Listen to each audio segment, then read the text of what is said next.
নামে আমি একটা অ্যাসাইনমেন্ট দিয়েছি, সবাই কি দেখেছেন? জি ম্যাম, আজকে সকালবেলা মেলাগুলো ঘুম পড়ছে একবারে।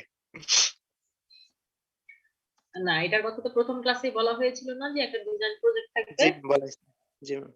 ওখানে একটা স্যাম্পলও অ্যাটাচ করে দেওয়া হয়েছে আপনাদের সুবিধার্থে, যে আপনি কাজটা কিভাবে সুন্দর করে সাজায় লিখবেন সেটা যাতে বুঝতে পারেন, একটা স্যাম্পলও অ্যাড করে দেওয়া হয়েছে। তো হোপফুলি সবাই বুঝতে পারছেন যে আমাদের পাওয়ার ইলেকট্রনিক্স রিলেটেড যে কোনো একটা প্রজেক্ট, ওখানে যে ফরম্যাটিং দেয়া আছে সেই ফরম্যাটিং অনুযায়ী ওভাবে করে রেডি করতে হবে। শুধুমাত্র পাওয়ার ইলেকট্রনিক্স না, ইলেকট্রনিক্স রিলেটেড হলেও হবে, কারণ শুধু পাওয়ার ইলেকট্রনিক্স স্পেসিফাই করে দিলে তখন প্রজেক্ট পেতে বা করতে আপনাদের অনেকের প্রবলেম হয়। সো একটা ডিজাইন প্রজেক্ট হবে যেখানে ইলেকট্রনিক্স, পাওয়ার ইলেকট্রনিক্স ব্যবহার করে এই ধরনের ডিভাইসগুলো, এসিআর, ডায়েক আর বিভিন্ন ডিভাইসগুলো আমরা করবো সামনে, তাই আগে পরে আসছি, এই ডিভাইসগুলো দিয়েই কাজ করতে হবে, এরকম একটা প্রজেক্ট। তো আমরা একটু যে স্যাম্পলটা আছে সেটা যদি দেখি আর একটু যদি সার্চ করি তাহলে ইনশাআল্লাহ পেয়ে যাব। সো আপনি গুগল, ইউটিউব সব যে কোনো রিসোর্স ব্যবহার করতে পারবেন, বাট কাজটা আপনাকে বুঝে বুঝে করতে হবে, ঠিক আছে? জি ম্যাম। আচ্ছা, আজকে হচ্ছে আমরা 4 নম্বর এক্সপেরিমেন্ট করব। যদি প্রজেক্টের ডিজাইন প্রজেক্ট নিয়ে যদি কোনো কোশ্চেন থাকে তাহলে আমরা ক্লাসের শেষে একটু আলোচনা করব। আগে আমরা এক্সপেরিমেন্টটা শেষ করে নিই, দেন ক্লাসের শেষে আমরা একটু আলোচনা করব প্রজেক্ট নিয়ে। সো আজকে হচ্ছে আমরা 4 নম্বর এক্সপেরিমেন্ট করব, যেটা হচ্ছে SCR and RC phase control. So SCR, এটার সাথে তো আমরা মনে হয় পরিচিত না? জি ma'am, silicon control rectifier thyristor. Silicon control rectifier. আচ্ছা, আমি যদি এইখানে একটু লিখি, এর সিম্বলটা কেমন দেখতে?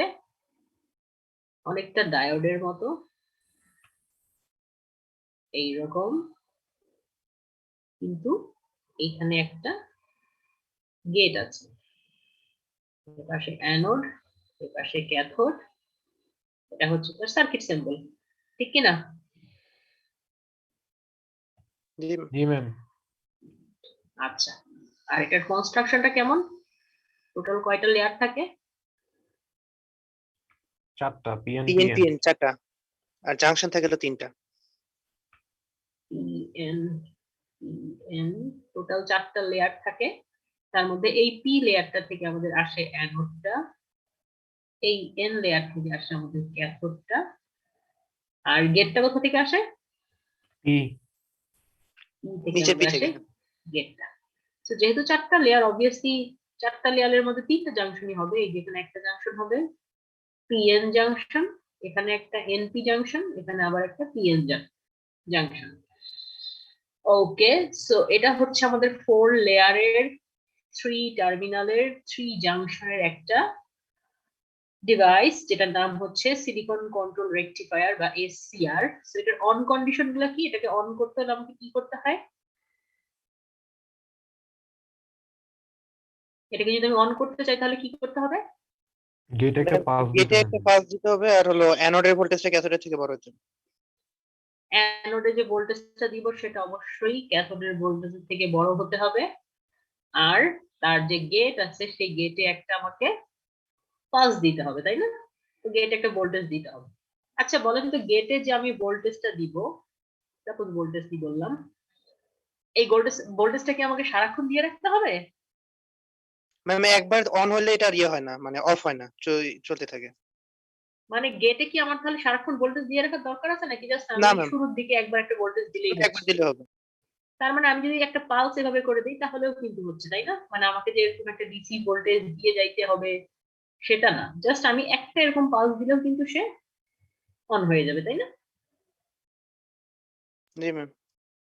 আচ্ছা, ঠিক আছে, এগুলো ছিল হচ্ছে এসসিআর এর বেসিক। এগুলো অবশ্য পাওয়ার ইলেকট্রনিক্সের শুরুতে আমরা পড়ে ফেলি, তো এগুলো খুব বেশি একটা ইম্পর্টেন্ট ব্যাপার না। ম্যাম ভিডিওটা করেন নাই? বুঝি নাই। ভিডিওটা ম্যাম রেকর্ড করতেছেন না ma'am? Oh sorry, thank you মনে করাই দেওয়ার জন্য। আচ্ছা, সো তার মানে বুঝতে পারতেছি এই এসসিআর নামে যে ডিভাইসটা আছে, এই ডিভাইস দিয়ে আমরা কোনো একটা সার্কিট আজকে বানাবো, যে সার্কিট থেকে আমরা ফেজ কন্ট্রোল দেখব। আচ্ছা, প্রথমত ফেজ বলতে কি বুঝি, আর আরসি ফেজ কন্ট্রোল কেন, এখানে আরএল বা আরএলসি বা এরকম না কেন, আর আর সি কেন, সো এই দুইটা জিনিস একটু জানার দরকার আছে। ফেজ কন্ট্রোলটা কি? সাপোজ আমি যদি বলি এই যে আমার যে এসসিআরটা আছে, এই এসসিআর এর মধ্যে আমি একটা ডিসি ভোল্টেজ দিব অথবা এসি ভোল্টেজ দিব, ঠিক আছে? যে ভোল্টেজ দেই না কেন, আমার এই গেটে হচ্ছে একটা পালস দেওয়া লাগবে, তারপরে হচ্ছে এই অ্যানোড আর ক্যাথোডের মধ্যে দিয়ে কারেন্ট ফ্লো করতে পারবে। সো ডিসি এবং এসি যেই সাপ্লাই দেই না কেন সেটা এই দিক দিয়ে এভাবে করে ফ্লো করতে পারবে, এর জন্য কারেন্টের দিক দিয়ে যাওয়া আসা করতে হবে যদি গেটে একটা পালস দিয়ে রাখি। এখন যতক্ষণ আমি গেট পালস দিব না ততক্ষণ কি আমার এই অ্যানোড আর ক্যাথোড কি কানেক্টেড হবে বা অন হবে? না না। আচ্ছা, তার মানে যতক্ষণ দিব না ততক্ষণ অন থাকবে না, যেই আমি গেটটা দিলাম সেই সঙ্গে সঙ্গে পেয়ে গেলাম। আচ্ছা, সাপোজ আমি এখানে একটু ছবি আঁকি, হ্যাঁ, সাপোজ আমি হচ্ছে এটা আমার ইনপুট, এই যে ডিসি ভোল্টেজটা, সেই ডিসি ভোল্টেজটা আমি এইভাবে করে দিয়ে রাখছি, এটা হচ্ছে আমার ভিডিসি। এখন আমি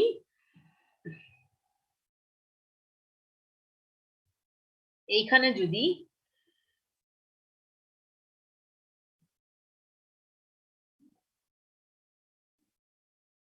আউটপুট দেখতে চাই, V anode to cathode, anode আর ক্যাথোডের মধ্যে দিয়ে যে ভোল্টেজটা বা যে কারেন্টটা সেটা যদি আমি দেখতে চাই, তাহলে এই যে ভিডিসিটা এর মধ্যে দিয়ে কখন যাবে, যখন আমি তাকে একটা গেট পালস দিব।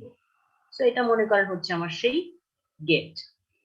তো যদি আমি গেটটা এইখানে দেই তাহলে এইখান থেকে একটা ডিসি দেখতে পাবো, যদি গেটটা এইখানে দিতাম এইখান থেকে ডিসিটা দেখতে পারতাম, এইখানে দিলে এইখান থেকে দেখতে পারতাম, তাই না?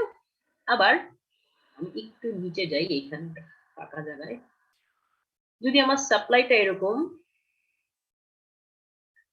ডিসি না হয়ে এসি সাপ্লাই হতো, যে আমার সাপ্লাইটা হচ্ছে ভিএসসি,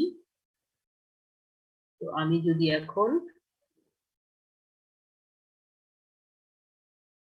এখানে গেটের একটা পালস আর এখানে ভি আউটপুট দেখতে চাইতাম, তাহলে আমি যেই মুহূর্তে পালস দিলাম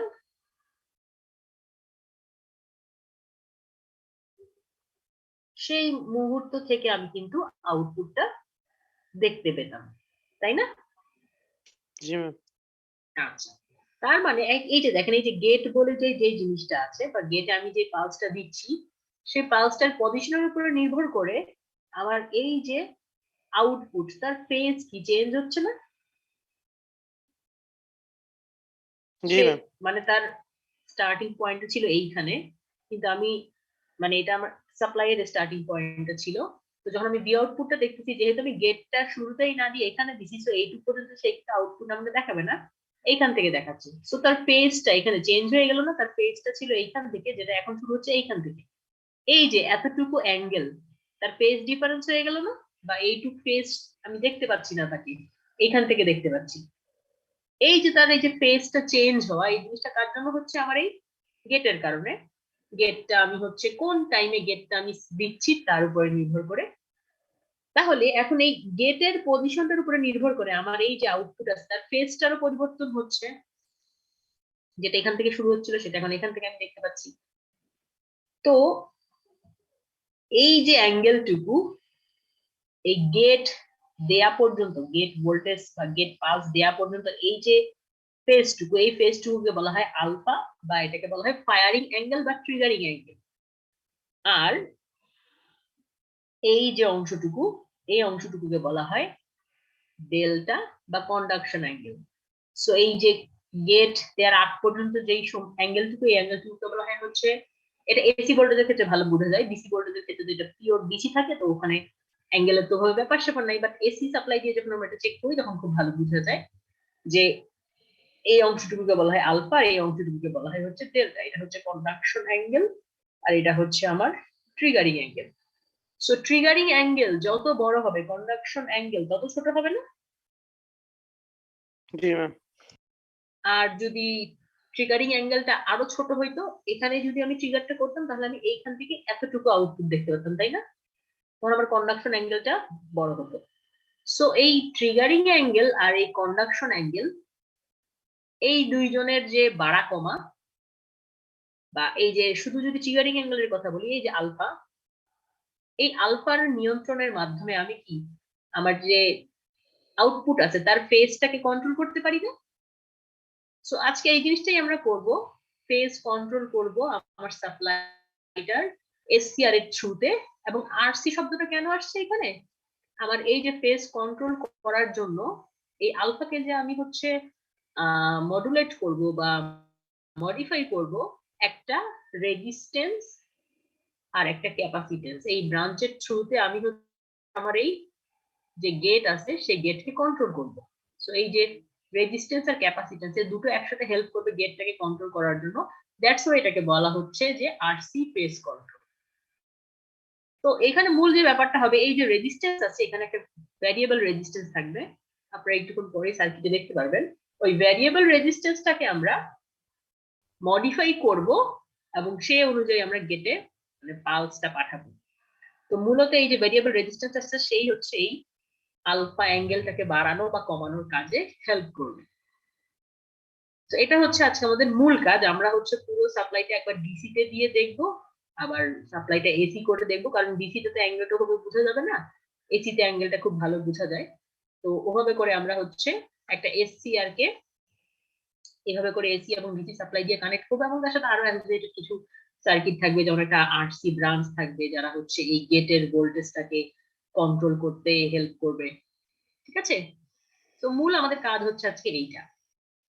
তো তার আগে আমরা হচ্ছে একটু এসসিআর এর যে ক্যারেক্টারিস্টিক গ্রাফ আছে সেটা একটু দেখে নিই। সো এটা হচ্ছে আমাদের এসসিআর এর ক্যারেক্টারিস্টিক গ্রাফ, তাই না?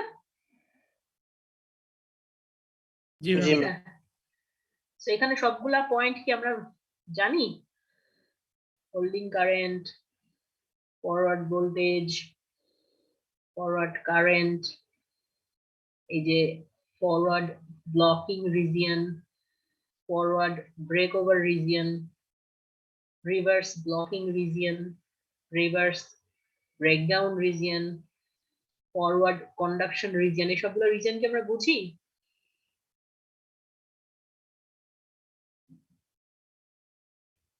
না ম্যাম, আরেকবার বলে আপনি দিন বুঝাই ম্যাম। দেন। আচ্ছা, সো ক্যারেক্টারিস্টিক্স বলতে কি বোঝায়? যে কোনো ডিভাইসের ক্যারেক্টারিস্টিক্স বলতে যে তার ভোল্টেজ কারেন্টের রিলেশনশিপটা কেমন। সো যেমন আমরা আগে ডায়োডের জন্য দেখছি যে তার ভোল্টেজ কারেন্ট রিলেশনশিপটা এইরকম, আবার জেনার ডায়োডের ক্ষেত্রে দেখছি যে তার পজিটিভ দিকে এরকম আবার নেগেটিভ দিকে এইরকম। আবার আমরা বিজেটির ক্ষেত্রে তার কারেন্ট ভোল্টেজের রিলেশনশিপ দেখছি এইরকম। আবার ভোল্টেজের সাথে তার ওই বেস ভোল্টেজের সাথে যে কারেন্টের রিলেশনটা আইসি কারেন্ট সেটার রিলেশনটা আবার এরকম ডায়োডের মতো। আচ্ছা, তার মানে হচ্ছে মোট কথা ওই যে ডিভাইসটা সেই ডিভাইসটার ভোল্টেজ আর কারেন্টের রিলেশনশিপ গুলাকে আমরা হচ্ছে অ্যাকচুয়ালি ক্যারেক্টারিস্টিক্স বলে থাকি। তাহলে এখন আমাদের যে এসসিআর আছে, এই এসসিআর এর যে ভোল্টেজ আর যে কারেন্ট, ফরওয়ার্ড ভোল্টেজ আর ফরওয়ার্ড কারেন্ট, এই দুইটার যে রিলেশন সেটাই হচ্ছে সেই এসসিআর এর ক্যারেক্টারিস্টিক্স।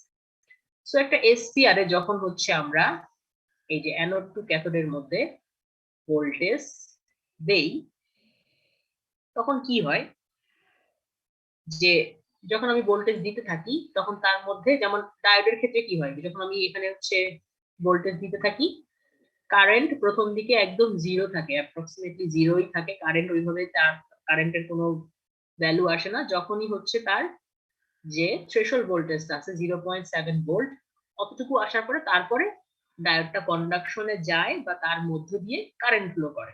সো ডায়োডটাকে অন করার জন্য আমাকে মিনিমাম তাকে 0.7 পর্যন্ত ভোল্টেজ আগে দিতে হয়, তারপরে সে কন্ডাকশনে যায়। তো আমার যে এসসিআর আছে, এসসিআর এর ক্ষেত্রে একই রকম, তাকে আমি এইভাবে করে ভোল্টেজ অ্যাপ্লাই করতে থাকি এবং তার মধ্যে দিয়ে কারেন্টের পরিমাণটা খুবই তখন কম থাকে। একটা সার্টেন পয়েন্ট আছে, এই পয়েন্টে আসার পরে দেখা যায় যে তার মধ্যে দিয়ে, তার ভিতর দিয়ে কারেন্ট আস্তে আস্তে ফ্লো করা শুরু করে, কিন্তু তাও সেই পরিমাণটা খুবই কম। তারপরে একটা সময় গিয়ে নিয়ে তার মধ্যে দিয়ে একটা ফরওয়ার্ড কারেন্ট, ভালো একটা ফরওয়ার্ড কারেন্ট ফ্লো করে। সো এইটা কিন্তু পুরাই আইজি, মানে আমার গেট কারেন্ট জিরোর জন্য। সো এই গেটের কারেন্টের উপরে নির্ভর করে এই গ্রাফেরও কিন্তু আবার অনেক পরিবর্তন হয়, এগুলো আমরা একটু দেখবো। তো প্রথমত দেখি যে কোন পয়েন্টটাতে এসে নিয়ে তার মধ্য থেকে আস্তে আস্তে কারেন্ট ফ্লো করা শুরু করে। তো এই যে পয়েন্টটা প্রথম, এই যে এতটুকু ভোল্টেজ পর্যন্ত, যার মধ্য দিয়ে তেমন কোনো, অনেকটা ডায়োডের ওই থ্রেশহোল্ড ভোল্টেজের মতো। সো এই পয়েন্টটাকে বলা হয় হচ্ছে ফরওয়ার্ড ব্রেক ওভার ভোল্টেজ। অনেকটা এই যে আমরা ব্রেকডাউন ভোল্টেজের মতো, এটা হচ্ছে ফরওয়ার্ড ব্রেক ওভার ভোল্টেজ, যে এই ভোল্টেজের পর থেকে তার মধ্যে দিয়ে আস্তে আস্তে কারেন্ট ফ্লো করা শুরু করতেছে। তো এই যে যত সময় পর্যন্ত যে তার মধ্যে দিয়ে কোনো কারেন্ট ফ্লো করে না, এই রিজনটাকে বলা হয় হচ্ছে তার ফরওয়ার্ড ব্লকিং রিজিয়ন। মানে আমি ভোল্টেজ বাড়াচ্ছি কিন্তু তার মধ্যে দিয়ে কোনো কারেন্ট ফ্লো করতেছে না। তো এই সময়টাতে কি হচ্ছে, এটাকে বলা হয় ফরওয়ার্ড ব্লকিং রিজিয়ন। মানে আমি ভোল্টেজ বাড়াচ্ছি ঠিক, কিন্তু তার মধ্যে দিয়ে কারেন্ট বাড়তেছে না, একদমই মিনিমাম, যেটাকে আমি হচ্ছে মানে ধরাই যায় না এরকম টাইপের বাড়তেছে। তারপরে এই টাইমের পর থেকে দেখা যাচ্ছে যে আমার আস্তে আস্তে করে তার মধ্যে কারেন্ট একটু একটু করে বাড়া শুরু করতেছে। সো এই যে পয়েন্টটা, এই পয়েন্টটাকে বলা হয় হচ্ছে ফরওয়ার্ড ব্রেক ওভার ভোল্টেজ। অনেকটা জেনার ডায়োডের ক্ষেত্রে আমরা দেখি না যে তাকে আমি যখন রিভার্স কারেন্ট মানে দিতে থাকি রিভার্স ভোল্টেজ দিতে থাকি, মাইনাস ভোল্টেজ, সে একটা সার্টেন টাইম পরে গিয়ে ব্রেকডাউনে চলে যায় না, তার মধ্যে দিয়ে একটা হাই কারেন্ট ফ্লো করে নেগেটিভ দিকে। ওই রকম যে আমি প্রথমে পজিটিভ ভোল্টেজ দিচ্ছি, তার মধ্যে দিয়ে কারেন্ট ফ্লো করতেছে না, তারপরে একটা সার্টেন টাইম পরে বা একটা সার্টেন ভোল্টেজে উঠার পরে সে তার মধ্যে দিয়ে দেখা যায় যে কারেন্ট আস্তে আস্তে ফ্লো করা শুরু করতেছে। ডায়োডের ক্ষেত্রে কি হয়, এখান থেকে একদম সোজাসুজি ভাবে উঠে যায় ঝপ করে, কিন্তু এটার বেলায় কি হয়, এইভাবে করে এইভাবে গিয়ে তারপরে আবার এইভাবে যায়, মানে কারেন্টের ফ্লোটাও মানে আস্তে আস্তে করে বেড়ে তারপরে একটা সময় গিয়ে হাইতে উঠে। তো এই যে পয়েন্টটা, যে পয়েন্ট থেকে আমাদের কারেন্ট আস্তে আস্তে ফ্লো করা শুরু করে মানে মেজারেবল অ্যামাউন্টে, সেই পয়েন্টটাকে বলা হয় হচ্ছে ফরওয়ার্ড ব্রেক ওভার ভোল্টেজ। তাহলে নেগেটিভ দিকে ঠিক একই রকম ভাবে যখন আমি হচ্ছে নেগেটিভ ভোল্টেজ দিচ্ছি কিন্তু কোনো কারেন্ট ফ্লো করতেছে না, এই অংশটুকুকে বলা হয় রিভার্স ব্লকিং রিজিয়ন। এটা যেমন ফরওয়ার্ড ব্লকিং রিজিয়ন, এটা হচ্ছে তেমন রিভার্স ব্লকিং রিজিয়ন। আর যে পয়েন্টটা থেকে তার মধ্যে দিয়ে হাই কারেন্ট ফ্লো করা শুরু করে, ওই পয়েন্টটাকে আমরা বলতেছি রিভার্স ব্রেকডাউন রিজিয়ন। যেমনটা এখানে বলতেছি হচ্ছে ফরওয়ার্ড ব্রেক ওভার রিজিয়ন। তারপরে দেখা যাচ্ছে কি, তো এই পয়েন্টটা এখানে একটু আমি মুছি, এখানে অনেক হিজিবিজি হয়ে গেছে।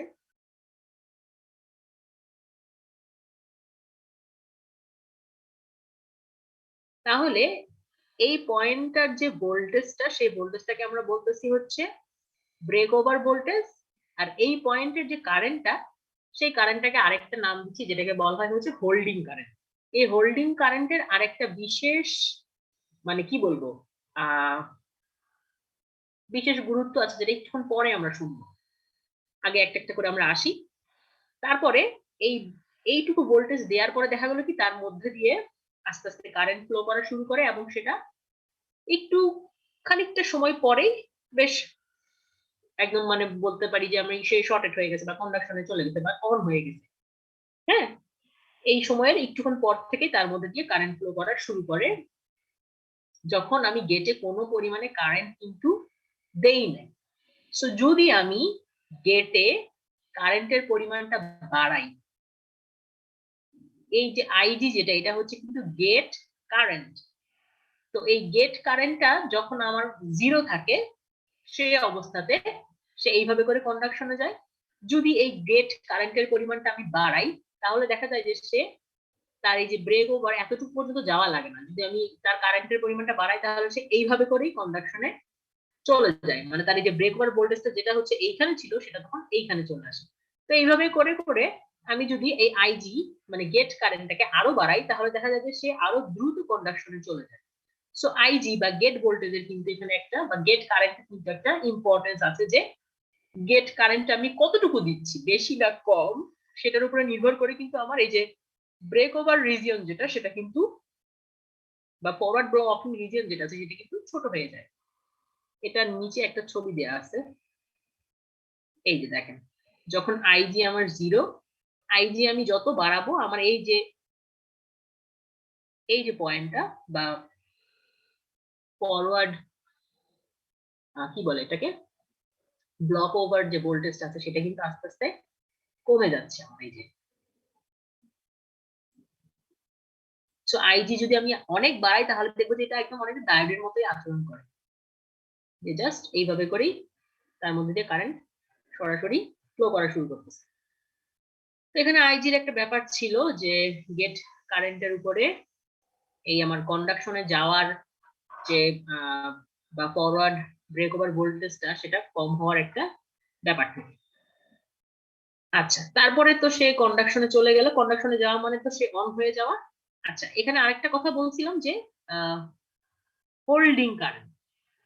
তো এটা তো আমার সেই কন্ডাকশন সিচুয়েশন, মানে সে অন হয়ে যাওয়ার পরে, টোটালি অন হয়ে যাওয়ার পরে তার যে গ্রাফটা সেটা মানে তার মধ্যে দিয়ে এখন কারেন্টটা আস্তে আস্তে বাড়তেছে, বেশ দ্রুত বাড়তেছে, লিনিয়ারলি একদম বেড়ে যাচ্ছে দেখতে পাচ্ছি আমরা।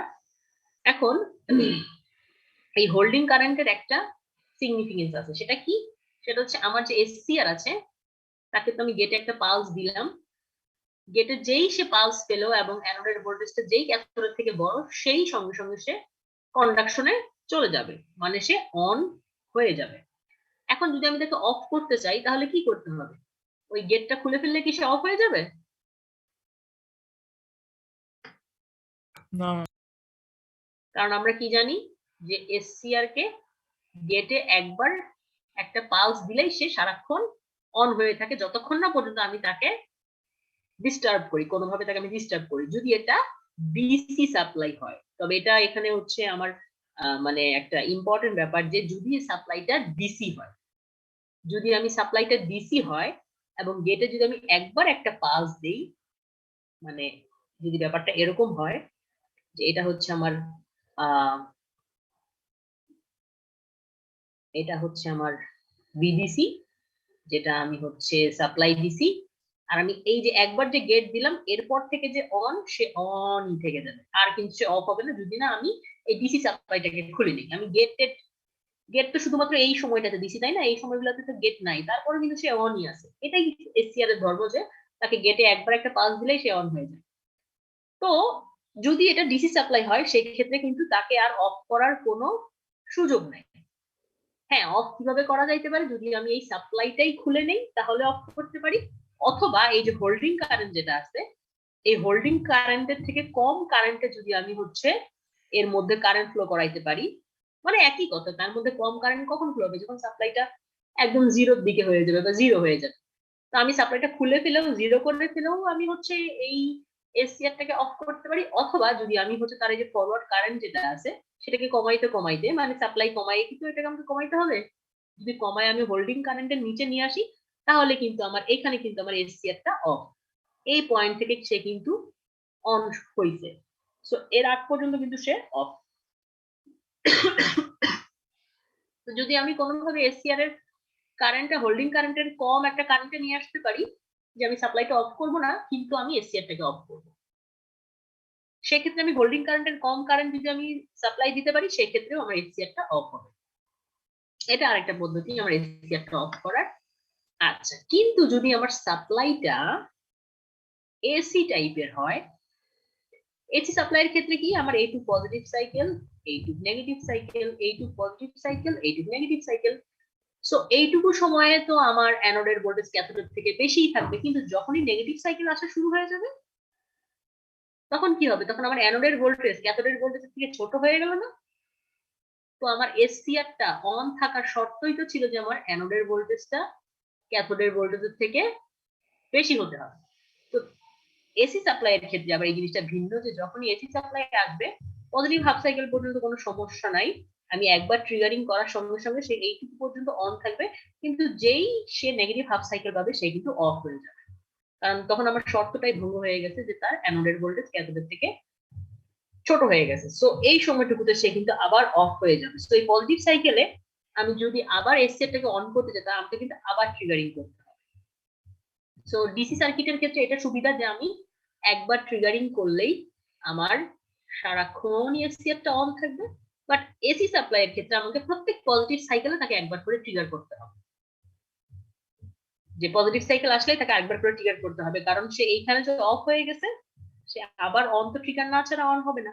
তো এইখানে যখন আসবে তখন অ্যানোডের ভোল্টেজ ক্যাথোডের থেকে বড়, খুব ভালো কথা, শর্ত আবার পূরণ হয়ে গেল, কিন্তু গেট ভোল্টেজ তো এখানে নাই।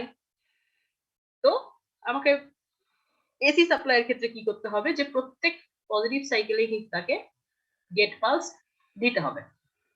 একবার শুধুমাত্র একটা পালস দিলে যে সে সারাক্ষণ অন থাকবে তা না, কারণ নেগেটিভ সাইকেল আসলেই সে তার এই শর্তটা ভঙ্গ হয়ে অফ হয়ে যাবে, তখন আবার অন করতে হলে আবার গেট পালস দিতে হবে। তো এভাবে করে হচ্ছে এসি আর ডিসি তে এসি একটা অন অফ হয়। তো আমরা কি গ্রাফের প্রত্যেকটা পয়েন্ট বুঝতে পারলাম? হোল্ডিং কারেন্ট, বিভিন্ন রিজন গুলা? জি ম্যাম। আচ্ছা,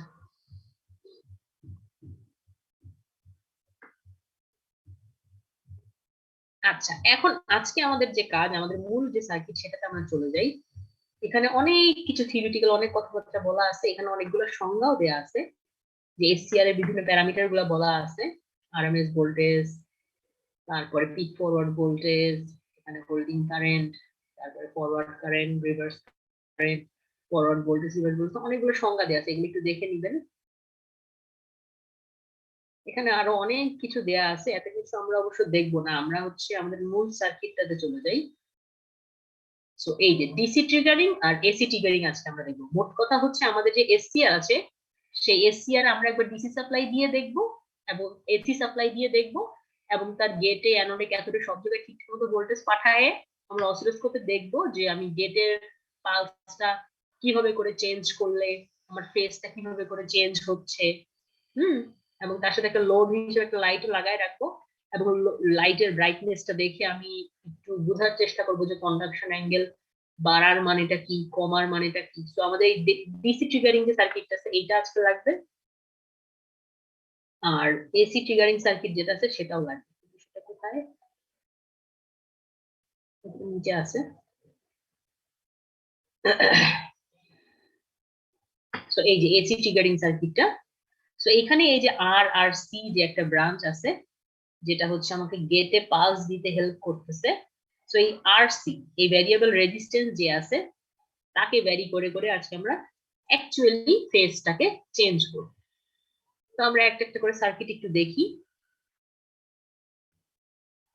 তো এই সার্কিটটাই হচ্ছে আপনার যে মডিউল আছে সেখানে অনেক বড় করে ড্র করা আছে। তো এইখান থেকে দেখেন আজকে সার্কিটটা খুব ইজি।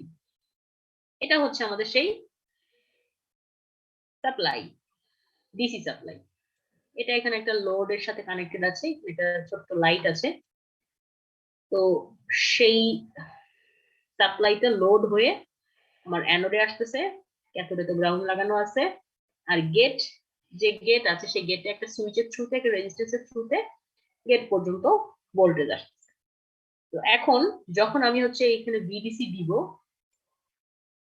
এই লোড হয়ে এই গেটে একটা পালস চলে আসবে, যখন আমি সুইচটাকে অন করব তখন সুইচটা অন না করা পর্যন্ত কিন্তু আমার গেটে কোনো পালস যাচ্ছে না। যখন আমি সুইচটাকে অন করব তখনই শুধুমাত্র গেটে পালস যাবে, তাছাড়া কিন্তু সুইচটা যখন অফ গেটে কিছু যাচ্ছে না। শুধুমাত্র অ্যানোডে এখানে ভোল্টেজ এসে বসে আছে, ক্যাথোডে ভোল্টেজ এসে বসে আছে। তো অ্যানোডের ভোল্টেজ ক্যাথোডের থেকে বেশি, কিন্তু কোনো লাভ নাই কারণ গেটে আমি এখনো সুইচ অন করিনি। তো যখনই আমি সুইচটাকে এখানে অন করব তখন কি হবে, গেটে একটা পালস পাবে, সেই সময় আমার এই রাস্তা দিয়ে কারেন্ট যাওয়া আসা করতে পারবে, বা এই যে পথটা আছে যেটা এতক্ষণ খোলা ছিল এইভাবে, সেইটা এখন এভাবে কানেক্টেড হয়ে যাবে। তো যখন এটা কানেক্টেড হবে তখন হচ্ছে লোডের মধ্যে দিয়ে একটা কারেন্ট ফ্লো হবে, এবং অ্যাজ এ রেজাল্ট আমি লোডটা, মানে লোড হিসেবে এখানে যদি আমরা একটা ছোট্ট বাল্ব লাগায় রাখি তাহলে দেখবো যে বাল্বটা জ্বলতেছে। তাহলে এই ডিসি সাপ্লাই দেওয়ার পরে যখন আমি সুইচটাকে অন করব, তার মানে গেটে ভোল্টেজ দিচ্ছি, তখন আমার লাইটটা জ্বলবে, আর যখন গেটে কিছু দিচ্ছি না তখন হচ্ছে লাইটটা অফ। সো এসসিআর এর অন অফটা আমরা এই লাইটের অন অফ দেখে বুঝতে পারবো। এবং এই জিনিসটা আমরা কিভাবে করব, এই গেটে ভোল্টেজ দেয়া বা না দেওয়ার মধ্য দিয়ে। এখন এখান থেকে আমরা কোন কোন গ্রাফ গুলো দেখবো সেগুলো একটু দেখি। সো 1 নাম্বার গ্রাফ হচ্ছে আমার যে ইনপুটের গ্রাফটা, মানে ইডিসি, সেটা। তো ইডিসি হচ্ছে আমার এরকম একটা ডিসি সাপ্লাই। আচ্ছা, সো যখন আমি সুইচটা এখানে দিব, গেটে একটা ভোল্টেজ পাবে, একটা পালস না, ঠিক একটা সে ভোল্টেজই পাবে। সো সে পাইলো কিছু একটা ভোল্টেজ, আমরা পালস আকারে আঁকলাম এখানে। সো সাপোজ আমি এতটুকু সময় পরে পালসটা দিছি, সো এইখান থেকে আমি ভি আউটপুটটা দেখতে পারবো। ভি আউটপুট মানে কি, এই লোডের অ্যাক্রসে যদি আমি হচ্ছে কোনো একটা মাল্টিমিটার বা অসিলোস্কোপ লাগায় রাখি, তাহলে এই যতক্ষণ পালস দেই নাই ততক্ষণ তো কোনো আউটপুট দেখাবে না। যখন থেকে পালস আছে তখন থেকে আমি হচ্ছে এভাবে করে একটা ভি আউটপুট দেখতে পারবো। আচ্ছা, তাহলে এই অংশের ছবিটুকু কোথা থেকে দেখতে পারবো? এই অংশের ছবিটুকু দেখতে পারবো যদি এই অ্যানোড টু ক্যাথোডে আমি একটা মাল্টিমিটার ধরে রাখি অথবা অসিলোস্কোপ ধরে রাখি, তাহলে এই অংশের গ্রাফটুকু দেখতে পারবো বা ছবিটুকু দেখতে পারবো। কারণ কি, এই অংশের ছবিটুকু মানে কি, the anode to cathode voltage.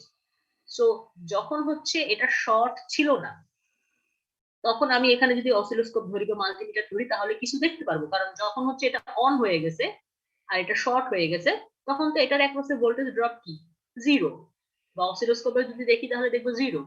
কিন্তু তার আগ পর্যন্ত, মানে যতক্ষণ এটা অন হয় নাই, মানে এই সময়টুকু যতক্ষণ আমার এসসিআর অন হয় নাই, ততক্ষণ পর্যন্ত এই অ্যানোড টু ক্যাথোডের অ্যাক্রসে যদি কোনো মাল্টিমিটার ধরি তাহলে একটা ভোল্টেজ দেখতে পারবো বা একটা ফিগার দেখতে পারবো। তার মানে ওই ট্রিগারিং এর আগ পর্যন্ত যে আউটপুটটুকু, সেইটুকু আমাকে দেখতে হইলে এই এসসিআর এর অ্যানোড থেকে ক্যাথোডের মধ্যে ধরতে হবে। আর ট্রিগারিং এর পর থেকে যে আউটপুটটুকু, সেই আউটপুটটুকু দেখতে হইলে আমাকে লোডের অ্যাক্রসে দেখতে হবে। কারণ লোড তো আমার ওই এসসিআর অন না হওয়া পর্যন্ত আর অন হয় নাই। যখনই এসসিআর অন হয়েছে, মানে এই সময়ের পর থেকে যখনই আমার এসসিআর অন হয়েছে, তখন থেকেই তো আমার এই লোডের অ্যাক্রসে আউটপুট পাওয়া শুরু হয়েছে। তাহলে আমি এই লোডের অ্যাক্রসে আউটপুটটা পাবো হচ্ছে ট্রিগারিং এর পরের আউটপুট,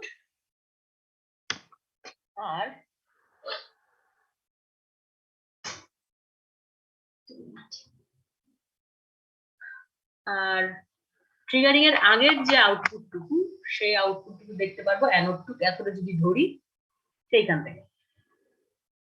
তাহলে এখন যে বি বা ইডিসি যেটা, সেটা অ্যাকচুয়ালি সমান সমান কি, আমার এই B output plus B anode to cathode, মানে এই অংশটুকু আর এই অংশটুকু এই দুটোকে যোগ দিলেই তো আমার অ্যাকচুয়াল ইনপুটটা পাওয়া যায় না। আমার অ্যাকচুয়াল ইনপুট যেটা ছিল সেটা অ্যানোড টু ক্যাথোডের অ্যাক্রসে এতটুকু ছিল, তারপরে যেই ট্রিগারিংটা করলাম তারপর থেকে লোডের অ্যাক্রসে দেখতে পাচ্ছি। আচ্ছা, তাহলে এখন এই যে অংশটুকু, এই অংশটুকু হচ্ছে আমার সেই আলফা, আর এর পরের থেকে যেটা আমি দেখতে পাচ্ছি এটা পুরোটাই হচ্ছে আমার ডেল্টা। এখন ডিসির ক্ষেত্রে তো ডেল্টার তেমন কোনো পার্থক্য বোঝা যাচ্ছে না, কারণ ডেল্টাটা সবসময় একই রকম থাকতেছে। ডিসি যেহেতু, এটা তো সবসময় এরকম একই কনস্ট্যান্টই থাকবে। সো আমি যদি এখানে লাইটটা দেখি, এই লাইটটা দেখবো যে সে একই রকম জ্বলে আছে, কারণ ডিসি ভোল্টেজটাই তো হচ্ছে এরকম কনস্ট্যান্ট। সো আমি পালস এখানে দিই, এখানে দিই, এখানে দিই, যেখান থেকে দেই না কেন সেখান থেকে লাইটটা যেরকম জ্বলতেছে সেরকমই জ্বলে থাকবে। আমি এই পালসটাকে যতই বাড়াই কমাই না কেন, মানে আলফা যদি আমি আরো ছোট করে দিতাম তাহলেও তো সে এইখান থেকে অন হয়ে যাইতো। সো অন হওয়ার পরে তো তার মধ্যে দিয়ে একই কারেন্ট ফ্লো করতেছে, সে লাইটটা একই রকম উজ্জ্বলতায় জ্বলে থাকতো। তো এটা হচ্ছে ডিসি তে খুব ভালো দেখা যায় না, এসি তে আবার খুব ভালো মতো দেখা যায়। তো আমরা এই জিনিসটা এবার এসি তে আরেকটু ভালো মতো বোঝার চেষ্টা করব। তো এখানেও এই যে আর বলে যে রেজিস্ট্যান্সটা আছে, এর থ্রুতে আমি আলফাটাকে কিন্তু চেঞ্জ করতে পারি। যে আমি এদিকে কম কারেন্ট ফ্লো করাইলাম, তো বেশি কারেন্ট ফ্লো করাইলাম, রেজিস্ট্যান্স বাড়ায় দিয়ে কম কারেন্ট ফ্লো করাইলাম, বা রেজিস্ট্যান্স কমায় দিয়ে বেশি কারেন্ট ফ্লো করাইলাম, সের ভিত্তিতে আমি আলফাটাকে চেঞ্জ করতে পারি। আর আলফার সাথে ডেল্টার একটা রিলেশন আছে, সেটা হচ্ছে যে ডেল্টা ম্যাক্সিমাম হবে যখন আমার আলফা মিনিমাম, মিনিমাম মানে কত, 0। আর ডেল্টা মিনিমাম হবে যখন আমার আলফাটা হচ্ছে ম্যাক্সিমাম বা 1 বা পাই, যদি বলি ভুল হবে না, এভাবে বলতে পারি। এবার এসির জন্য আমরা একটু সার্কিটটা দিই।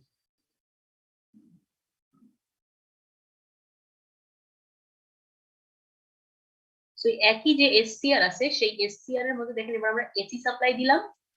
এসি সাপ্লাই একই রকম হবে, আমাদের এখানে একটা বাল্ব লাগানো থাকবে লোডের সাথে। এটা হচ্ছে আমার সেই এসসিআর, এটা হচ্ছে অ্যানোড, এটা হচ্ছে ক্যাথোড, এটা হচ্ছে গেট। তো এই যে গেট আছে, সেই গেটের সাথে একটা রেজিস্ট্যান্স আর একটা ক্যাপাসিট্যান্স এর ব্রাঞ্চ এভাবে কানেক্টেড আছে। সো যখন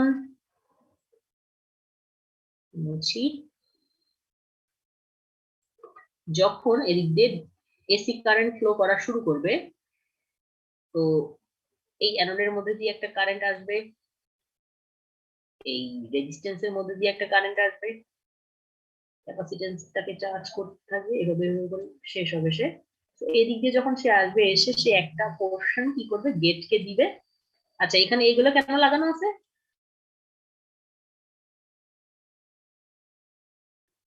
এসি সাপ্লাই তো,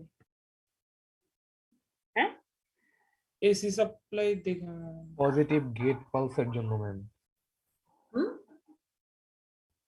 পজিটিভ গেট পালসের জন্য। হ্যাঁ, কারণ আমার এখন সাপ্লাইটা কি, সাপ্লাইটা আমার এসি না। এসি, জি ম্যাম। তো তাহলে এদিক দিয়ে যে ভোল্টেজটা আসতেছে সেটা কি, একবার পোলারিটি প্লাস হচ্ছে, একবার পোলারিটি মাইনাস হচ্ছে না। জি ma'am. So that's why positive gate পালসের জন্য এদিক দিয়ে কিন্তু ডায়োড গুলো লাগানো আছে। তো এই দিক দিয়ে যে পোর্শনটা আসবে, সে এসে তো খালি বসে থাকলে হবে না, আগে দেখতে হবে গেটে কিছু আসছে কিনা। যখন এই দিক দিয়ে একটা পোর্শন গেটে আসবে, তখন হচ্ছে এই অ্যানোডের ভোল্টেজ ক্যাথোডের থেকে বেশি হলে এই দিক দিয়ে একটা কারেন্ট ফ্লো করতে পারবে। আর যখনই এই রাস্তা দিয়ে কারেন্ট ফ্লো করবে, তখন হচ্ছে আমার এই লোডটাও কানেক্টেড হবে। তার আগ পর্যন্ত কিন্তু লোডের মধ্যে দিয়ে কারেন্ট ফ্লো করবে না, কারণ আমার যদি এই ব্রাঞ্চটা ফাঁকা থাকে, এই ব্রাঞ্চটাও ফাঁকা থাকবে, এজ এ রেজাল্ট এদিক দিয়ে কারেন্ট ফ্লো করবে না। তো যখনই মাত্র গেটে কারেন্ট আসবে, তখনই এই লাইনটাও মানে আমার অ্যাক্টিভ হবে, এজ এ রেজাল্ট লোডের মধ্যে দিয়েও কারেন্ট ফ্লো হবে, এবং আমি যে লাইটটা আছে সেই লাইটটাকে অ্যাক্টিভ দেখতে পাবো, আর জ্বলে আছে দেখতে পাবো। এখন এইখানে এই যে রেজিস্ট্যান্স আছে, ভ্যারিয়েবল রেজিস্ট্যান্স, এ হচ্ছে আমার এই আলফাটাকে চেঞ্জ করতে হেল্প করবে। এবার যদি আমরা ছবিগুলো একটু আঁকি, এইখানে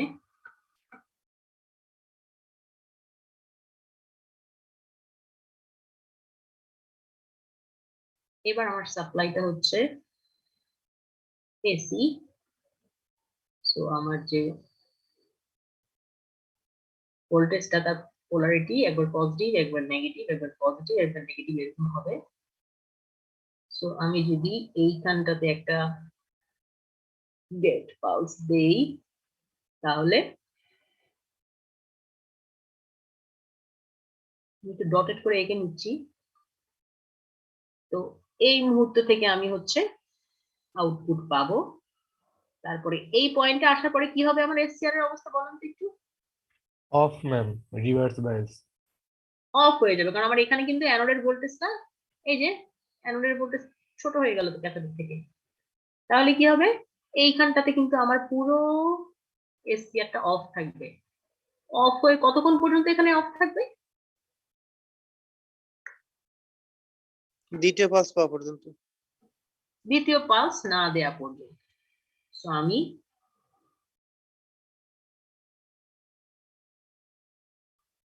এদিকে যে দ্বিতীয় পালসটা, মানে এই বরাবর আরেকটা পালস না দেয়া পর্যন্ত সে কিন্তু অফই থাকবে। যে এই পালসটা পাবে, সেই আমি এই আউটপুটটা দেখতে পাবো। সো এই আউটপুটটা আমি যেন কার অ্যাক্রসে দেখতে পারবো, যে এই অংশটুকু লোডের অ্যাক্রসে। লোডের অ্যাক্রসে। সো এটাকে যদি আমি হচ্ছে ভিএল লিখি বা ভি আউটপুট লিখি, এটাই লিখি। সো লোডের অ্যাক্রসে হচ্ছে আমি সেই এই আউটপুটটুকু দেখতে পারবো। আচ্ছা, সো এই গেট গুলো দেখার জন্য আমাকে কোথায় ধরতে হবে বলেন তো? এই গেট গুলো কার অ্যাক্রসে দেখতে পারবো বা কোথায় ধরলে দেখতে পারবো গেট ভোল্টেজ গুলো R এর across এ ম্যাম কার অ্যাক্রসে রেজিস্টার R শুধু আর বলাটা ঠিক হবে না, বলতে হবে এই যে গেট পয়েন্ট যেটা আছে এই গেট পয়েন্টে আমাকে মাল্টিমিটার ধরতে হবে অথবা অসিলোস্কোপ ধরতে হবে, তাহলে আমি এই গেটের পালস গুলো দেখতে পারবো। আচ্ছা, আর এই যে ডটেড যে লাইনগুলা এই অংশগুলো আমি কোথায় দেখতে পারবো, যদি এখানে একটু এক্সটেন্ড করি,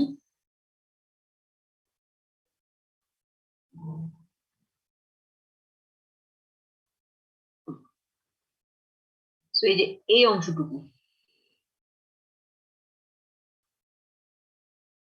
এই অংশগুলো আমি কার অ্যাক্রসে দেখতে পারবো জানো, যখন আমার এসসিআর অফ,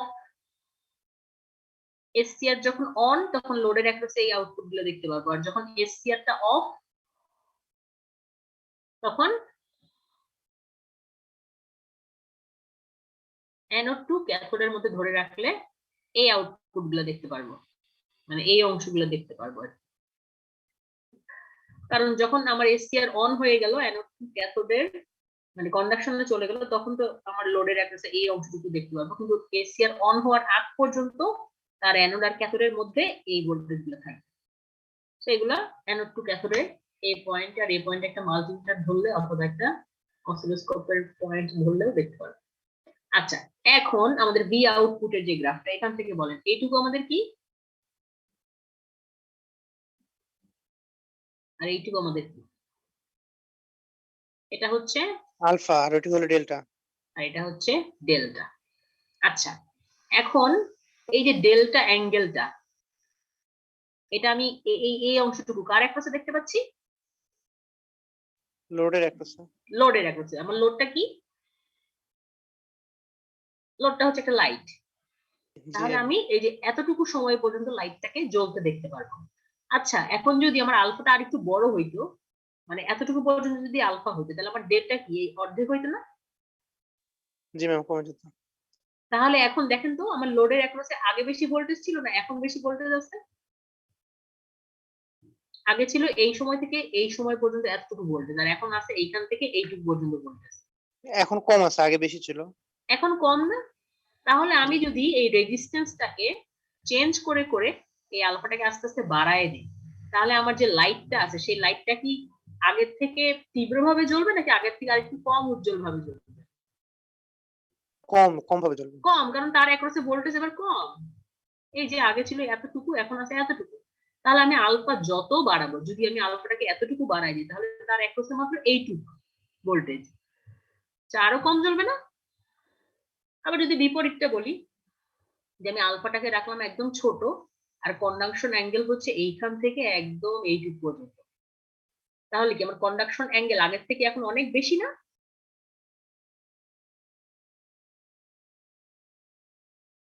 ঠিক কি না? জি ম্যাম। তার মানে আমার এই যে কন্ডাকশন অ্যাঙ্গেলটা যত বেশি হবে লাইটটা তত উজ্জ্বল ভাবে জ্বলবে, আর কন্ডাকশন অ্যাঙ্গেলটা যত কম হবে লাইটটা তত মানে ডিম ডিম আকারে জ্বলবে। তাহলে আমি এই যে লাইটটা যেটা আমার লাগানো আছে এই রেজিস্ট্যান্সটাকে চেঞ্জ করে করে এই লাইটটাকে আমি মানে লাইটের তীব্রতাটাকেও ইচ্ছে করলে মানে দেখতে পারি, কম বেশি দেখতে পারি। এবং এটা কিসের কারণে হচ্ছে, ওই যে আমি আলফাকে মডুলেট করতেছি, অ্যাজ এ রেজাল্ট আমার ডেল্টাও মডুলেট হয়ে যাচ্ছে, এবং সেই কারণে আমার এই লোডের অ্যাক্রসে বেশি ভোল্টেজ আসতেছে যখন তখন লাইটটা ভালোভাবে উজ্জ্বল ভাবে জ্বলতেছে, আর যখন কম ভোল্টেজ আসতেছে তখন অনুজ্জ্বল ভাবে জ্বলতেছে। এটা আপনারা দেখবেন। সো আমরা আজকে এই রেজিস্ট্যান্স এর থ্রুতে এই আলফাটা বা ফেজটাকে চেঞ্জ করব এবং লাইটের তীব্রতার পরিমাণটা দেখে বুঝবো যে আমাদের ডেল্টা বা আমাদের আলফা যে চেঞ্জ হচ্ছে সেই জিনিসটা শুধুমাত্র ওইটা দেখে বুঝবো না, আমরা অসিলোস্কোপে এগুলোও ড্র করব। তো এটাই হচ্ছে আজকে আমাদের কাজ, যে একবার এসি সাপ্লাই দিয়ে দেখা একবার ডিসি সাপ্লাই দিয়ে দেখা। তো আমি যদি আমাদের মূল যে সার্কিটটা আছে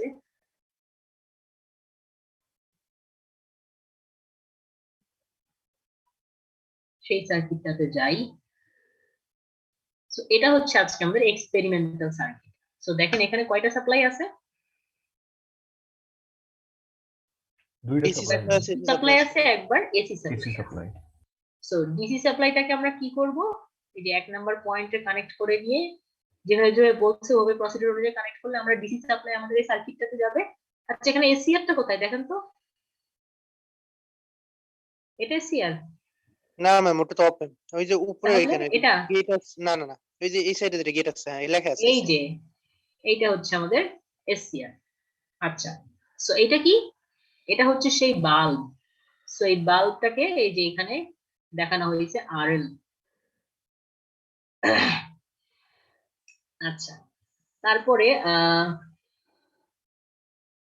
আমাদের ভ্যারিয়েবল রেজিস্ট্যান্স কোথায়, এই যে VR1 ভ্যারিয়েবল রেজিস্ট্যান্স, যেটা হচ্ছে এই যে এইটা 50 কিলো ওহমের একটা ভ্যারিয়েবল রেজিস্ট্যান্স। এটা হচ্ছে আমরা প্রথমবার যখন ডিসি সাপ্লাই দিয়ে চেক করব তখন এই VR1 কে ঘুরায় ঘুরায় আমাদের এই এসসিআর এর অন হওয়া আর অফ হওয়া দেখবো যে যখন এটাকে আমরা ফুললি কাউন্টার ক্লকওয়াইজ ঘুরায় রাখবো তখন আমাদের বাতিটা নিভে আসবে, যদিও আমরা গেট কানেকশন সব কানেকশন দিয়ে রাখছি।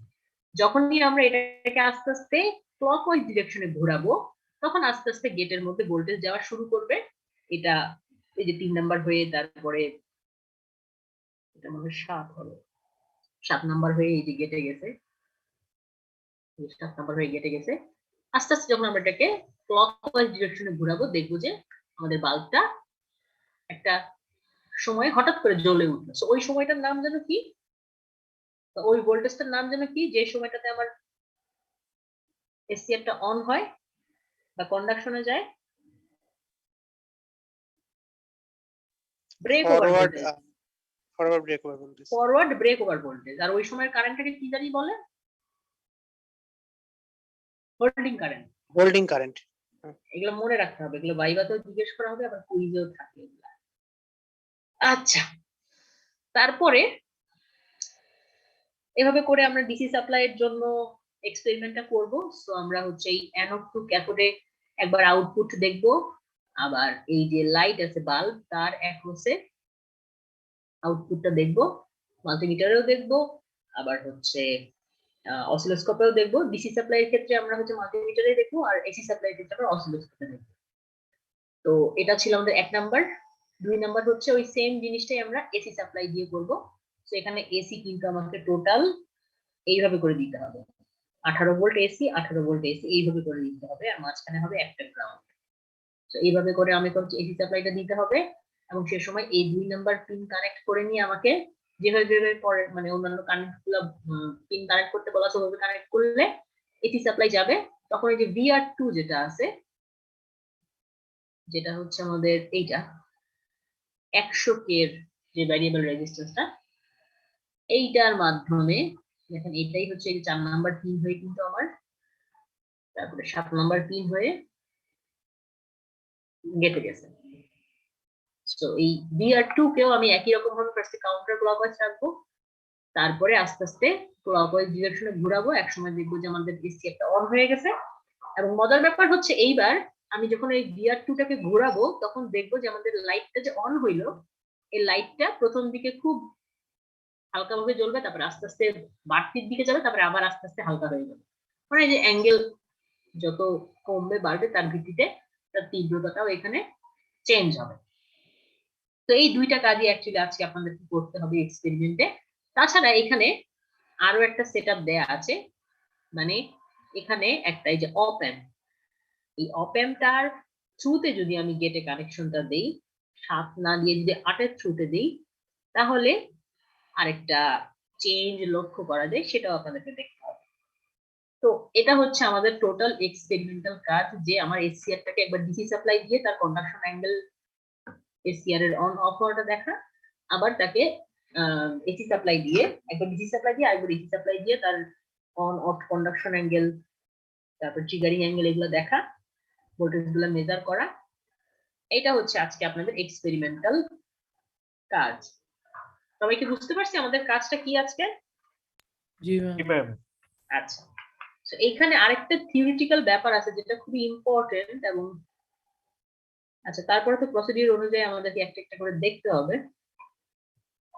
ভিডিওতে খুব সুন্দর করে করা আছে। এখানে একটা ইম্পর্টেন্ট থিওরি আছে যেটা পরীক্ষাতে প্রায় সময় থাকে।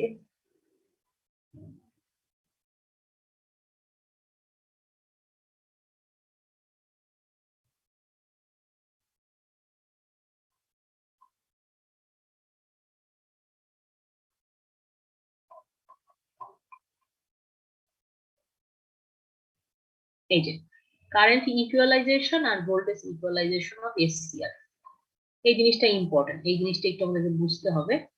এখানে ছবিগুলো আঁকাই আছে, এখান থেকে আপনারা পড়লেও বুঝতে পারবেন। তো আমি একটুখানি ব্রিফ করে দেই, এটা পরীক্ষা কোনো সময় থাকে যে এসসিআর কিভাবে ভোল্টেজ ইকুয়ালাইজ করতে পারে, আবার এসসিআর কিভাবে কারেন্ট ইকুয়ালাইজ করতে পারে।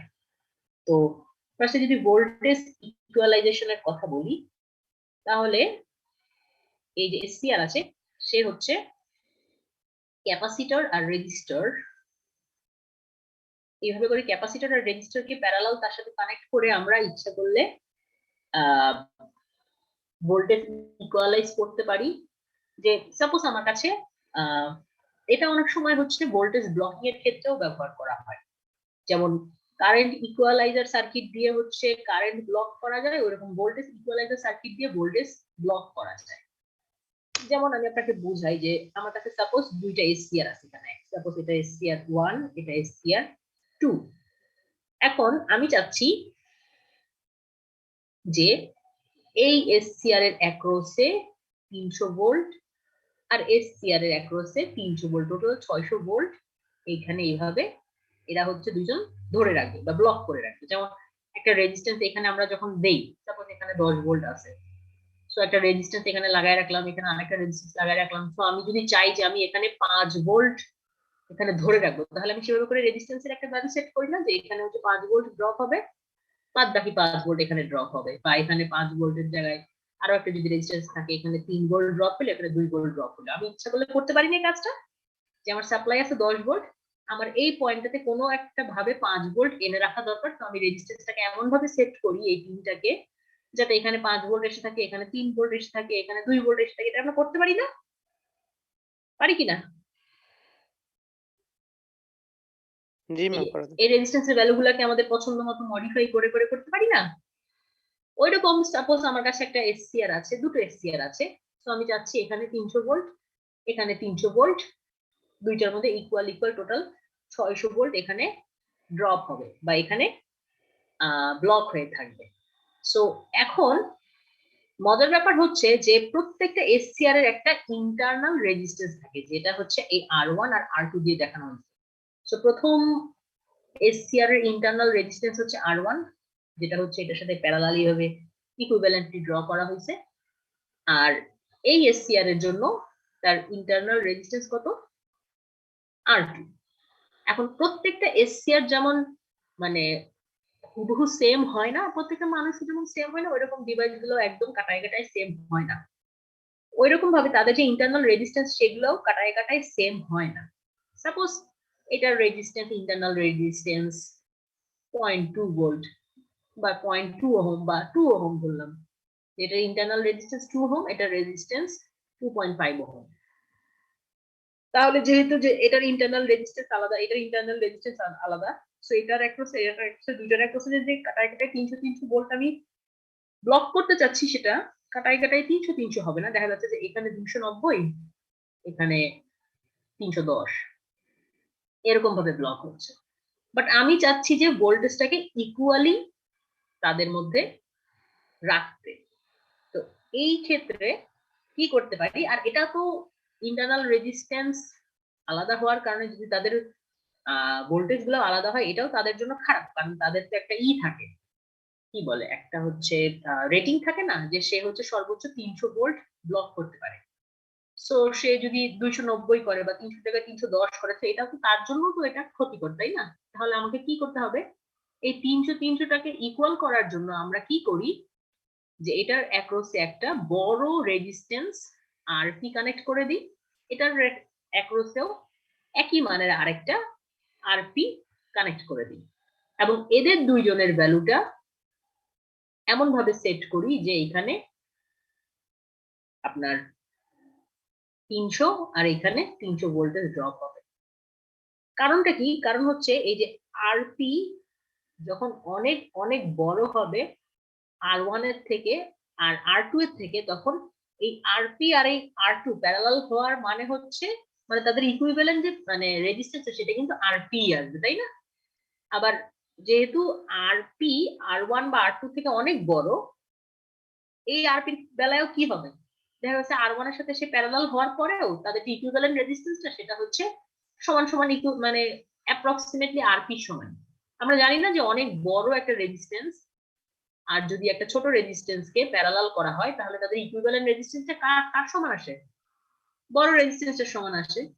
তো ইচ্ছা করে এখানে বড় একটা রেজিস্ট্যান্স এভাবে করে কানেক্ট করে রাখা হয় যাতে যখন ভোল্টেজটা ব্লক হবে তাদের ইকুইভ্যালেন্ট রেজিস্ট্যান্সটা এই আরপি সমান হয়, এবং যেহেতু ইকুইভ্যালেন্ট রেজিস্ট্যান্স দুটো সমান থাকে সো তারা সমান পরিমাণ ভোল্টেজটাই ব্লক করতে পারে। এতে আমার এসসিআরটাও সেফ থাকে এবং আমার যে ভোল্টেজ ব্লকিং আমি করতে চাচ্ছিলাম যেভাবে সেভাবেও করতে পারি। তো এটাও হলো একটা উপায় যে এইভাবে করে আমি ওই এসসিআর এর সাথে প্যারালালি যদি একটা অনেক বড় রেজিস্ট্যান্স কানেক্ট করে রাখি এভাবে করে আমি করতে পারি। আবার যদি সেম ভাবে তার মধ্যে কিছু ইন্টারনাল ক্যাপাসিট্যান্স থাকে সো ওই এসসিআর এর সাথে যদি আমি একটা অনেক বড় ক্যাপাসিটরও যদি এভাবে করে অ্যাড করে রাখি তাহলে ক্যাপাসিটরের প্যারালাল থাকলে ক্যাপাসিটর কি হয়? যোগ হয় না? তো সিপি আর সি1 যোগ হয়ে দেখবেন যে যোগফলটা সিপির সমানই, কারণ এই জিনিসটা সিপিটা এত বেশি বেশি সি1 এর থেকে বড় হয় যে সাপোজ যদি আমি 1 লক্ষর সাথে 0.1 কে যোগ করি তাহলে পুরো জিনিসটা 1 লক্ষই বলা যায়, তাই না? ওইরকম আর কি। তো প্যারালালের ক্ষেত্রে যেমন হচ্ছে যে ইনভার্স হয়ে তারপরে আবার টোটালটা যোগ হয়ে ইনভার্স হয়, ওরকম ক্যাপাসিটরের বেলায় জাস্ট যোগ হয়ে যায়। তো যেহেতু এই সিপিটা অনেক বড় সি1 বা সি2 থেকে দেখা যাচ্ছে তাদের যোগফলটা অ্যাপ্রক্সিমেটলি সিপি সমানই ধরা যায়। তো এভাবে করে আমি ক্যাপাসিটরটাকেও আমি তার প্যারালালি কানেক্ট করে ভোল্টেজ ইকুয়ালাইজ করতে পারি। এই ভাবে আমি হচ্ছে ভোল্টেজটাকে ইকুয়ালাইজ করতে পারি। আর কারেন্টের বেলায় পুরো জিনিসটা হচ্ছে একটু ভিন্ন, যে কারেন্টের বেলায় আমাকে রেজিস্ট্যান্স লাগাতে হয় কিন্তু সিরিজে অথবা ইন্ডাক্ট্যান্সকে ট্যাপ করে লাগাইতে হয়। একটা মিনিট আমাকে একটু সময় দিতে হবে।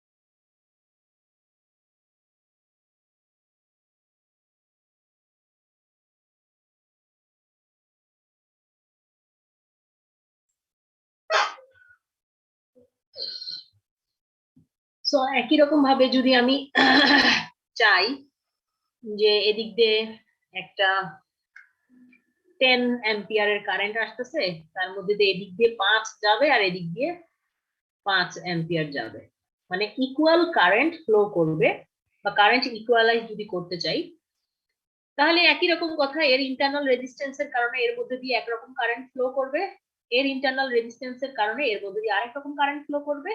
সো এই দুইটা জিনিসকে আমি ইকুয়ালাইজ কিভাবে করতে পারি, তার সাথে একটা বড় একটা রেজিস্টার লাগাই দিব আরএস, যেটা অনেক অনেক বড় R1 এবং R2 থেকে। সো এদের ইফেক্টটা ওভাবে টেরই পাওয়া যাবে না। দেখা যাবে যে এই RS যতটুকু কারেন্টের দিকে যাইতে দিবে ততটুকুই যাবে, এই RS যতটুকু কারেন্টের দিকে যাইতে দিবে ততটুকুই যাবে। তার মানে দেখা যাচ্ছে যে যেহেতু RS এবং RS দুটো ইকুয়াল সো এদিক দিয়ে ইকুয়াল কারেন্ট ফ্লো করবে। সো আমি সিরিজে রেজিস্ট্যান্স এভাবে কানেক্ট করে কারেন্ট ইকুয়াল করতে পারি, আর ভোল্টেজের বেলায় প্যারালালি রেজিস্ট্যান্স কানেক্ট করে ভোল্টেজ প্যারালাল ইকুয়ালাইজ করতে পারি। আরেকটা কাজ কি করতে পারি, যে আমি যদি রেজিস্ট্যান্স ইউজ না করি আমি ইন্ডাক্টেন্সটাকে ইউজ করি এইভাবে করে ট্যাপ করে একদম সেন্টার ট্যাপ করি, যে যে 10 অ্যাম্পিয়ার আসতেছে সে যেহেতু এদিকে একদম সেন্টারে ট্যাপ করা সো এই দিক দিয়ে আমার রেজিস্ট্যান্সের পরিমাণ ইন্ডাক্টেন্সের পরিমাণ এদিক দিয়ে রেজিস্ট্যান্স ইন্ডাক্টেন্সের পরিমাণ একদম সমান হবে। সো এই দিক দিয়ে আমার যা পরিমাণ কারেন্ট ফ্লো করবে এদিক দিয়েও একই পরিমাণ কারেন্ট ফ্লো করবে। সো এই সেন্টার ট্যাপ ইন্ডাক্টরের মাধ্যমে আমরা কারেন্ট ইকুয়ালাইজ করতে পারি। এই জিনিসগুলো অনেক জায়গায় দরকার হয় অনেক ক্ষেত্রে, সো এই জিনিসগুলো একটু দেখায় দেওয়া হইলো।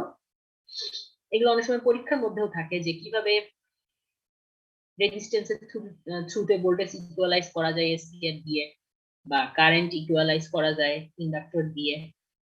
ঠিক আছে, আবার অনেক সময় মানে আমাদের কারেন্ট ব্লক করতে হয়, কারেন্ট বা ভোল্টেজ ব্লকিং এর ক্ষেত্রেও এই ইকুয়ালাইজিং যে সার্কিট গুলো আছে এগুলা কিন্তু ব্যবহার হয়।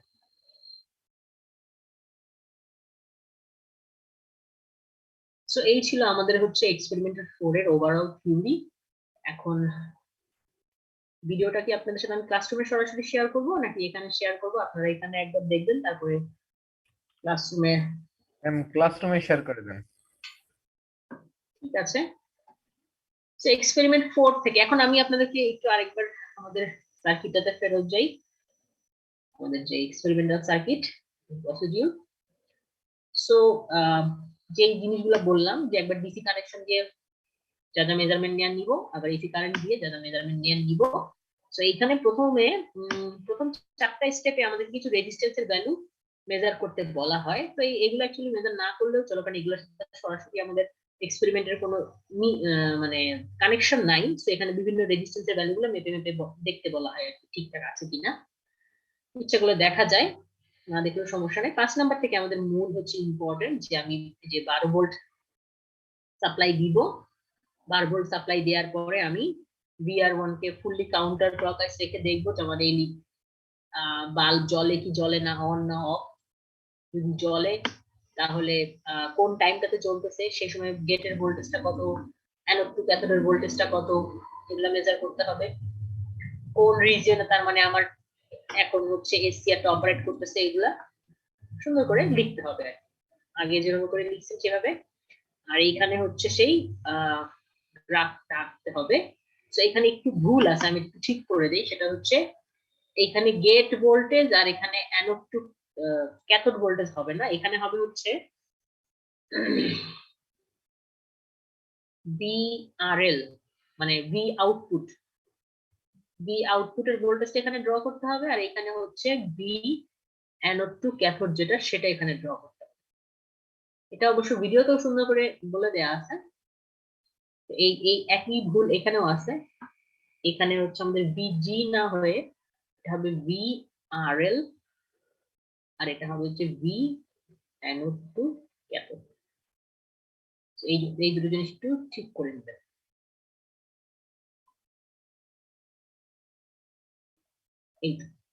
এই হচ্ছে আমাদের এক্সপেরিমেন্ট 4।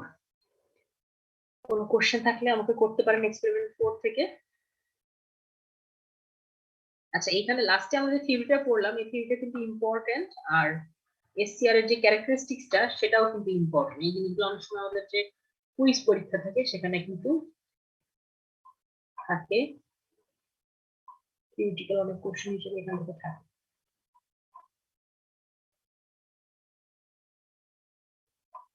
Any question? না ম্যাম।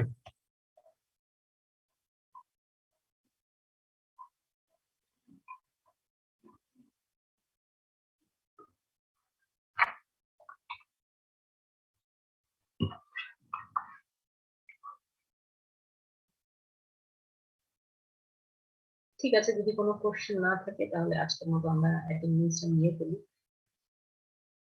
আচ্ছা, প্রজেক্টের ডিজাইন, প্রজেক্টের উপর একটু কথা বলার ছিল আমার। সেটা হচ্ছে আপনারা হচ্ছে দেখছেন তো না, আপনাদের গ্রুপে করতে হবে কাজটা।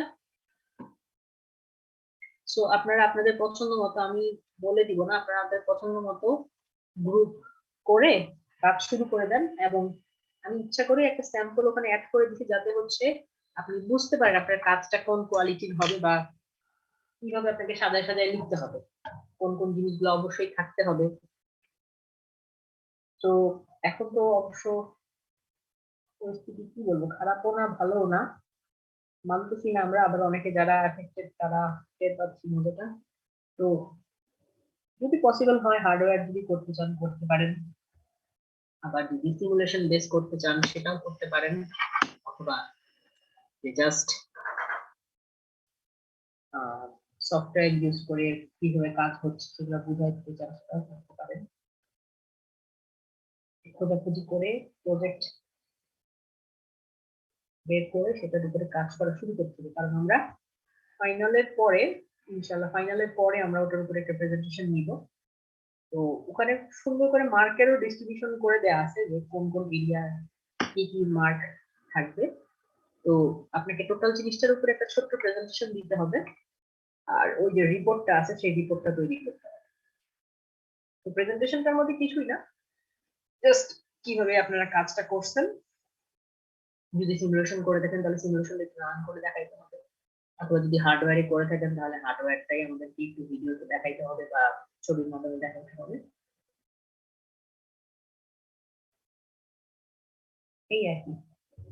আমি কি বুঝাইতে পারছি? জি ম্যাডাম। যেহেতু 4-2 আপনারা 4-2 না, হ্যাঁ 4-2 তো। তো অনেক মানে চাপ আপনাদের উপরে, কারণ থিসিস অনেক কিছু আছে। তো এই কাজগুলো একটু আগে মধ্যে সেরে ফেলতে হবে, তাহলে শেষের দিকে গিয়ে খুব প্যারা হয়ে যাবে। 93 জাহিদ হাসান,